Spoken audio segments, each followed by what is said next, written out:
Okay. Okay. I am here. Your girl is here.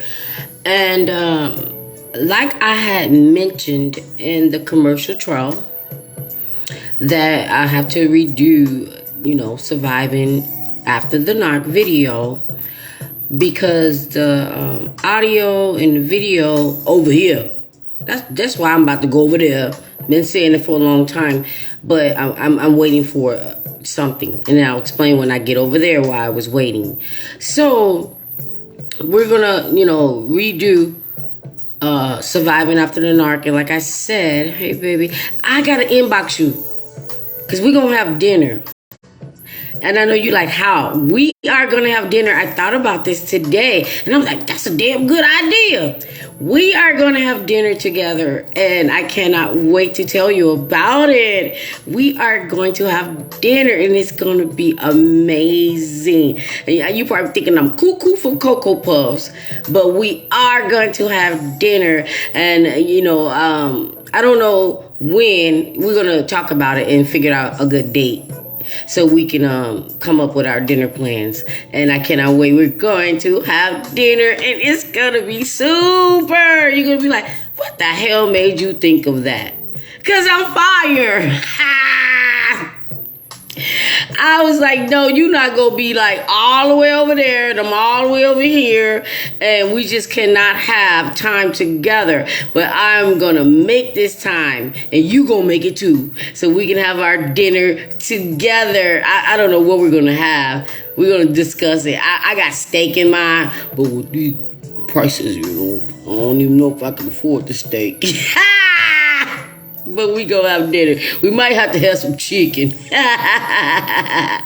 But we are. So let me get back on topic. Okay, so I'm gonna redo surviving after the narc. And then if you saw the commercial trail, I'm gonna recap on that real quick. If you saw the commercial trail, it was about, in the group we had a discussion, and one of the things that was said was that how many of us,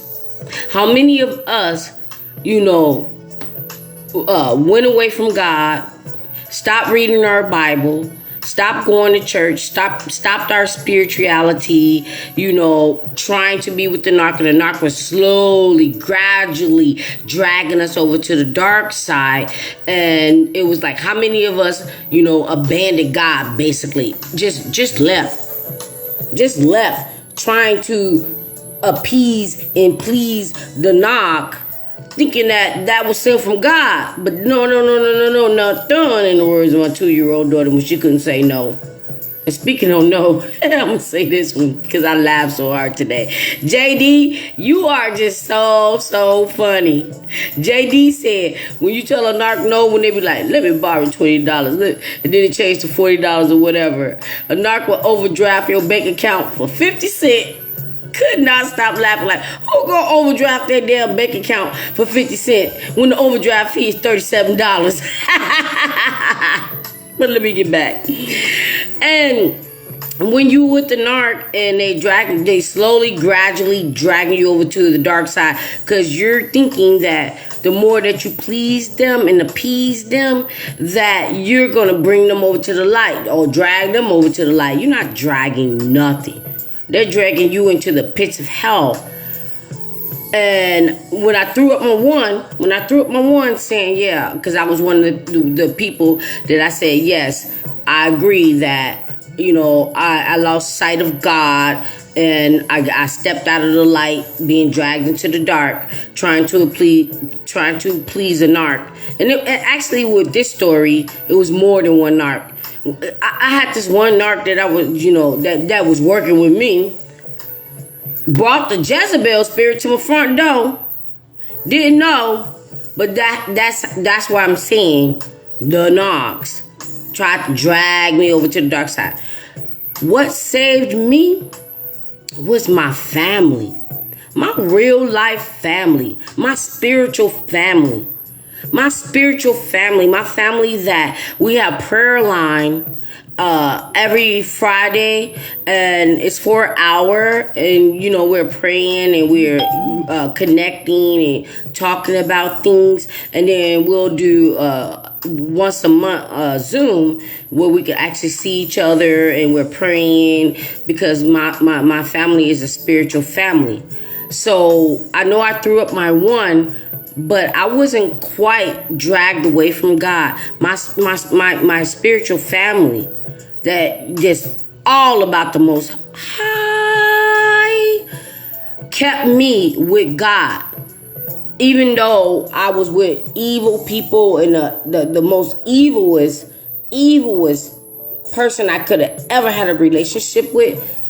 And this person that was the most evilest was the longest relationship I ever had. Not the longest, because the longest relationship I ever had, the narc tried to beat it. But the guy that I had the longest relationship, that I ever had, was a good guy. A really, really, really good guy. I have nothing bad to say about. Nothing I have bad to say about. But my family kept the light. They kept me in the light, and they didn't even know it. They kept me in the grace of God. They kept me in the grace of God. So even when I was with the narc, I will always connect and always stay with the family meetings and the family Zoom. And it was times that I was with the narc that I would go to church by myself. And I thank Ashley DeBose. She's just an amazing, beautiful woman that got a songbird that connected me with her church. So although I didn't go all the time, I knew that I got up every Sunday for a period of times where I would go to the church. I would go to the church by myself. And every time I was in my hometown, Chicago, I would always go to church because my family owned a church. So I would always go to the church, and the narc probably went one or two times, and I can't believe the narc wasn't on fire sitting up in there, because it knew it was a narc, but it was just trying to show face with my family. And my family even tried to pray for the narc. Not that, they was praying because they knew it was a narc, because I didn't know at the time. But when things would happen for the narc, I would mention it to my family in the prayer line, and they would pray for the narc. And I remember one time when the narc was like ill, just so ill, and I don't know what the narc did, because narcs do things that you don't know. They can be on some drugs that you don't know. Narc threw it up all over the damn place. Just threw it all up. And I called my family, and I was like, we need to pray for Narc. We need to pray for Narc because Narc is sick. And the whole entire time that they were praying for Narc had that smirk on the face, like with them teeth. And it didn't work. Because you be thinking that you can pray for this person to change, but it's more than prayer. They need an exorcist. And I ain't trying to be funny. There's a new movie coming out that they're trying to duplicate The Exorcist. And, God, showed me that we can't watch certain movies. But certain movies tell the damn truth. It tells the damn truth. And that's why they try to make it into a movie to kind of sideswipe you. Just sideswipe you. So you think it's just a movie, but it's the damn truth. Okay? So surviving after the narc. And I decided to do this video without notes, because that's what, you know what? The devil did me a damn favor when the devil was skipping and intervening in the video and whatever, because I needed to do it this way. I needed to do it better. Okay, so after being with a narc and you had to go running back to God, the narc did not expect you to survive. Because in their psychotic ass mind, they thought that you were stupid, that you needed them to survive. And even though if you had your own thing or whatever, what they try to do is persuade you to live together, whether it's their thing or your thing. But most likely, if it's their thing, It's you being set up. It's you being set up, especially when they move you away and you get isolated, because they're planning your demise. Like, okay, I'm gonna move you across the country. I'm gonna move you here. I'm gonna move you there, or whatever. And they'll try to make you think that they love you so much, like, I love you a long time, so you don't have to do anything. So you're thinking like, okay, well, if I don't have to do anything, and some of us still work or do what we do, but we take care of home. But if you were the one that, like, okay, I don't have to do anything, then I'm gonna make sure everything is taken care of in the home, and I'm gonna take care of the narc, and I'm gonna do this. But narcs don't look at that as a job, because when you're doing other things that don't pay you, it's still a job. It's still you're doing your part. After the COVID, that's the place that I was in.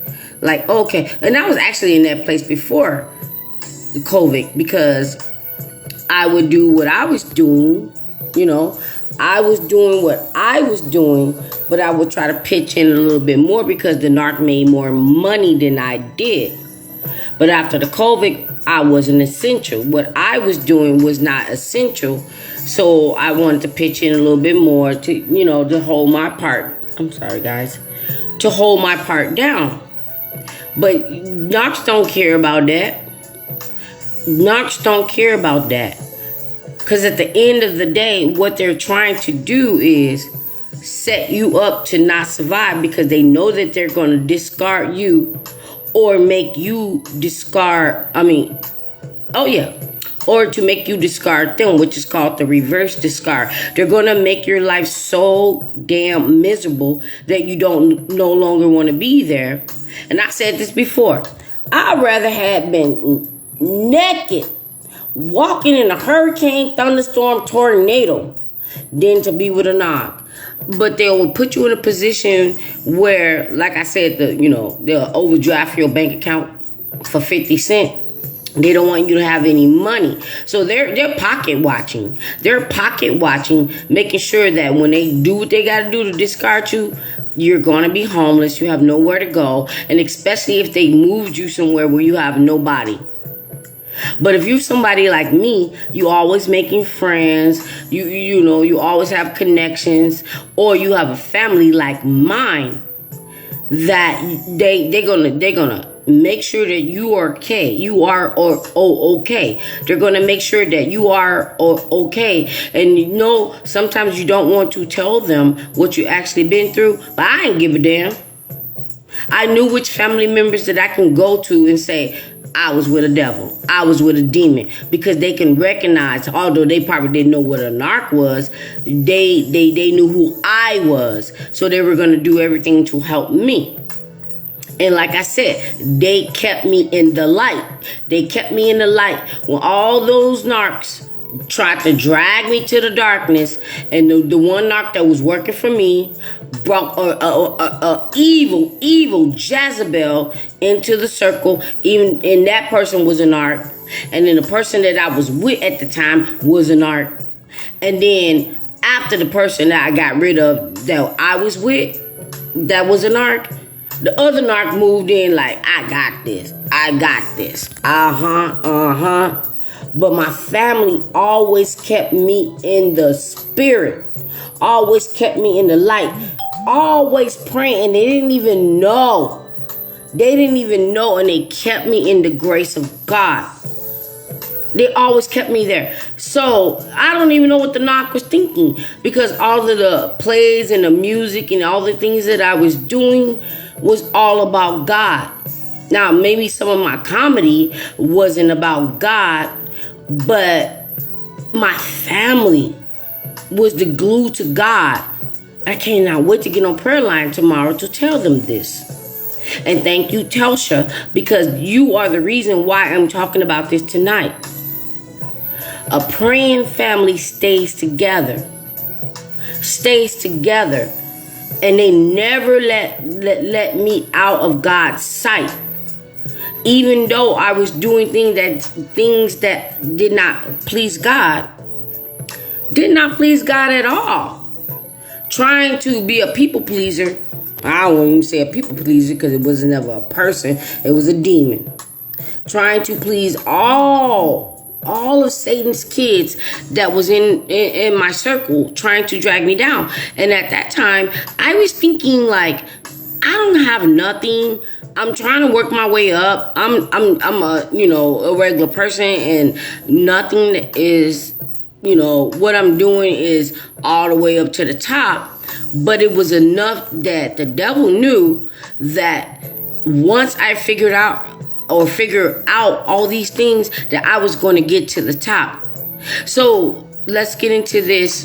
In matter of fact, I have to end it because I'm gonna have to make another video because I'm not talking about surviving after the narc, because I want to keep it short and I want you guys to listen. So I'm gonna come back in. I'm literally gonna come back in 2.2. Okay.